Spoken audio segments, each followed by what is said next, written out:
Bonjour à tous, le coup de cœur de cette semaine est une œuvre réalisée par Alfred Manessier en 1988 intitulée Hymne à la joie. Cette œuvre a été donnée par la famille de l'artiste au musée en 2019 dans le cadre d'une importante donation. Né en 1911 à Saint-Ouen, un village industriel de la Somme entre Abbeville et Amiens, Alfred Manessier étudie l'architecture avant de se consacrer pleinement à la peinture qu'il pratique depuis son adolescence. Caractérisé par son travail autour de la lumière ou la représentation de paysages, il est également un artiste engagé. Afin de bien comprendre et d'apprécier Hymne à la joie à sa juste valeur, il est important de savoir à quelle occasion cette œuvre a été réalisée.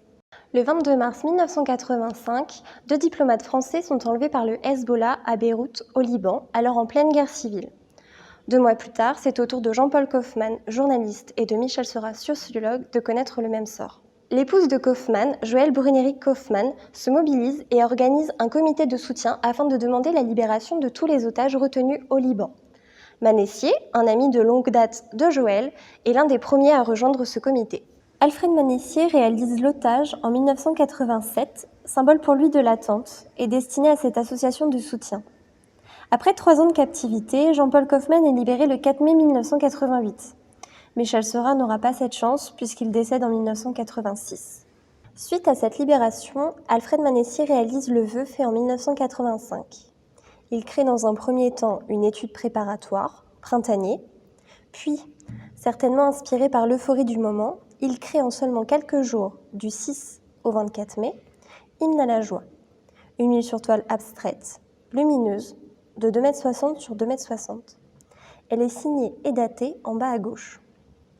Sur un fond jaune, on peut voir une explosion de couleurs partant dans tous les sens. Du rouge, de l'orange, du rose, du blanc, du vert et du bleu. Certains éléments semblent s'élever vers le haut du tableau, faisant penser à des cerfs-volants. Les cercles, quant à eux, évoquent des lâchers de ballons qui ont été organisés par le comité de soutien. Dans cette composition, une forme se dégage. Le blanc prédomine et le mouvement qu'Alfred Manessier a donné rappelle celui des ailes d'une colombe, symbole de la liberté, qui semble s'envoler vers le haut du tableau. Dans un premier temps, Alfred Manessier ne dédie cette toile qu'à Jean-Paul Kaufmann. À la découverte de l'œuvre par ce dernier, il décide de la dédier également à Michel Seurat. En conclusion, nous pouvons dire qu'Hymne à la joie chante littéralement le bonheur, la joie et célèbre la libération de Jean-Paul Kaufmann. Merci à Christine Manessier qui nous a aidés à préparer cette présentation. À bientôt!